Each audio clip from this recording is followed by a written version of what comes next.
그리고 오늘 저희 최고위원들이 그리고 저를 포함해서 일제히 그 조국혁신당 조국 전 대표의 사면 복권과 관련해서 굉장히 부정적인 입장을 지금 피력했습니다. 제가 얘기한 것처럼 이재명 대통령이 취임한 이후 지금 보여지는 모양새는 특검 등을 통한 전방위적인 야당에 대한 압박에 더해서 대선 과정에서 사실상 본인과 단일화를 했던 조국 대표가 조국혁신당에 대해서는 상식을 초월하는 범위에서의 그런 사면 복권을 하려고 한다, 그런 생각입니다. 그리고 윤미향 전 의원 같은 경우에도 사실 지금 시점에서 과연 윤미향 의원에게 제기되었던 그런 여러 가지 문제점들과 8.15 사면이 과연 맞느냐라는 지적을 할 수밖에 없는 그런 상황입니다. 이게 사면이라는 것이, 사면 복권이라는 것이 여러 가지 국경일이나 여러 가지 시점에 할 수 있지만 하필이면 8.15에 이걸 하는 것이 조금은 모양새가 부적절해 보인다, 이런 지적을 하겠습니다. 네. 대표님, 그 경찰이 이준석 의원실 압수수색이 나섰다는데 그 관련해서 어떻게 보시는지. 깜짝 놀랐네. 근데 금방 어떻습니까? 이춘석 의원실을 네, 이준석 의원실을 또 왔어 그래가지고. 네. 이춘석 의원님이 받으시는 의혹 자체가 사실 이재명 정부에게는 굉장히 뼈아플 겁니다. 왜냐하면 이재명 대통령께서 주식시장에서 장난치지 말라는 취지의 이야기를 했고, 또 한편으로는 부동산에 몰릴 수 있는 자금을 증시로 가져와서 부동산에 있는 버블을 빼겠다는 것이 우리가 알고 있는 이재명 정부의 큰 정책 기조인데, 코스피 시장에 대한 신뢰, 그리고 그 안에서 지금 최근에 관심받고 있는 AI 주식 관련 신뢰가 한 방에 무너질 그런 계기였기 때문에 저는 경찰이 그런 이재명 대통령의 불편한 심기를 반영해서 빠르게 압수수색에 나선 것이 아니냐, 이런 생각을 합니다.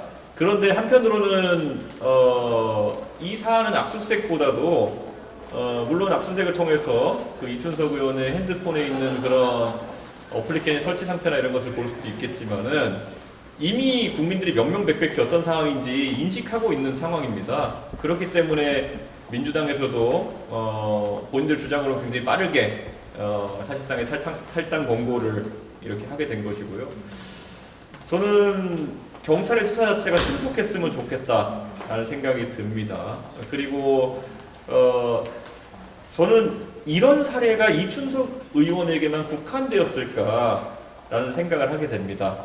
이번에 AI 관련해서 LLM 과제 신청과 그에 대한 선정 같은 것도 과방위에 있는 제가 봤을 때도 좀 이례적인 그런 결과가 나온 부분도 있습니다. 그래서 이런 것들이 고급 정보가 주식시장에서 부적절하게 사용됐다 그러면은 이것은 이춘석 의원에 국한된 문제가 아닐 수 있다라는 문제의식을 갖고 있기 때문에 경찰에서 원래 환부가 한 1cm 정도 된다고 하면은 실제 도려내야 되는 부위는 거의 한 5cm 가까이 도려내야지 이게 완치가 된다 볼 수 있기 때문에 주식시장을 장난치는 사람들은 일벌백계한다는 취지에서 이번에 좀 수사를 진행했으면 좋겠다, 그런 생각입니다.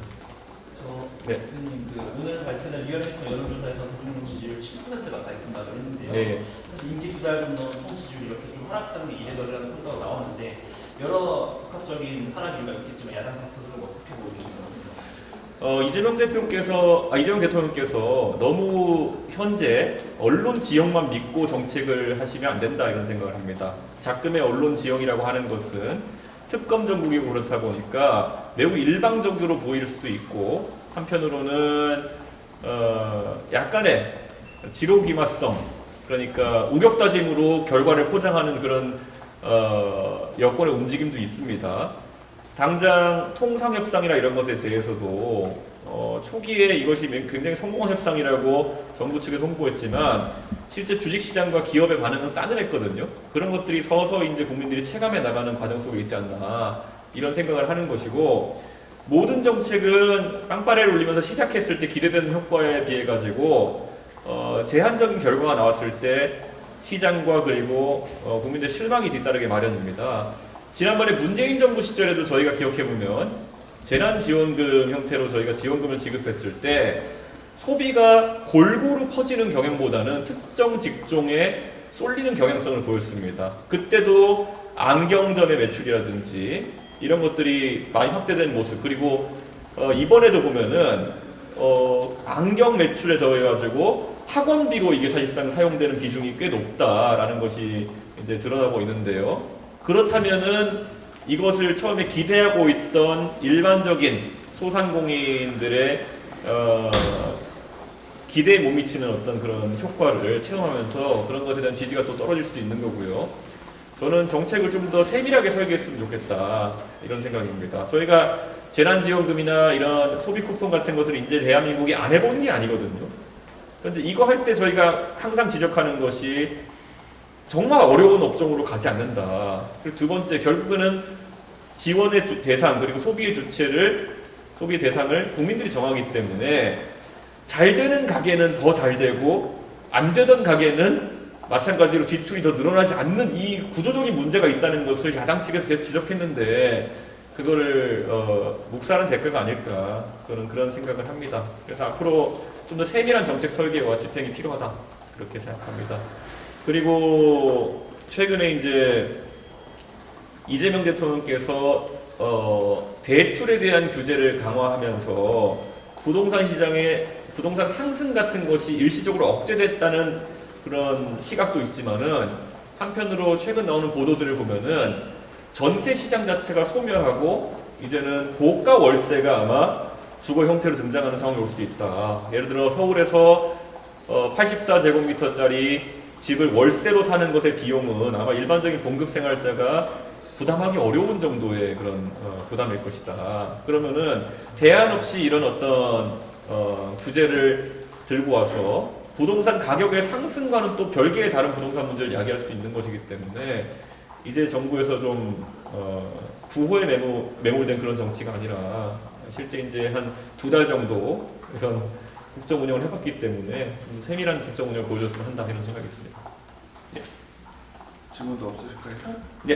그 대통령께서 트럼프 대통령과 한미 정상과 8월 말 이렇게 하다는 보도 나오는데 네. 트럼프 대통령께서 미국 가서 좀 어떤 점을 좀 말씀하실 때도 조심했으면 좋겠습니다. 그 젤렌스키 대통령도 그렇고 뭐 남아프리카 공화국 대통령도 그렇고 그런 분들은 오히려 언어적인 측면에서도 그렇고 또 문화적인 측면에서도 그렇고 트럼프 대통령과 소통하기에 조금 더 편한 관계였음에도 불구하고 그들이 그 우리가 잘 영상으로 기억하는 그 소파에 앉아서 하는 대화 속에서 겪었던 곤란함이나 이런 것들이 저는 이재명 대통령에게도 그대로 트럼프 대통령이 시도할 수 있다 이런 생각을 합니다. 근데 우리가 잘 아는 것처럼 트럼프 대통령의 협상가적인 그런 면모에 비해 가지고 이재명 대통령께서는 아직까지 그런 국제적 외교 환경이나 이런 것에 대해서 대통령 되신 지 얼마 안 됐으니 익숙하지 않으시고 할 텐데 정말 그런 것들을 가볍게 보면 안 된다.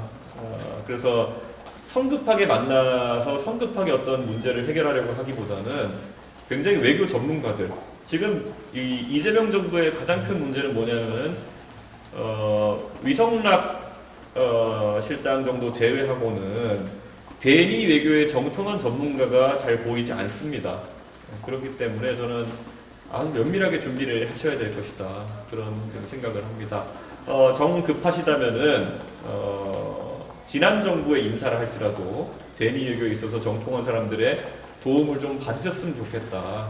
저는 그런 생각입니다. 지금 국익 앞에 외교적 국익 앞에 좌우도 없고 그리고 지금 정부와 전 정부의 사람을 가릴 여유도 없다 이렇게 말씀드리고 있습니다.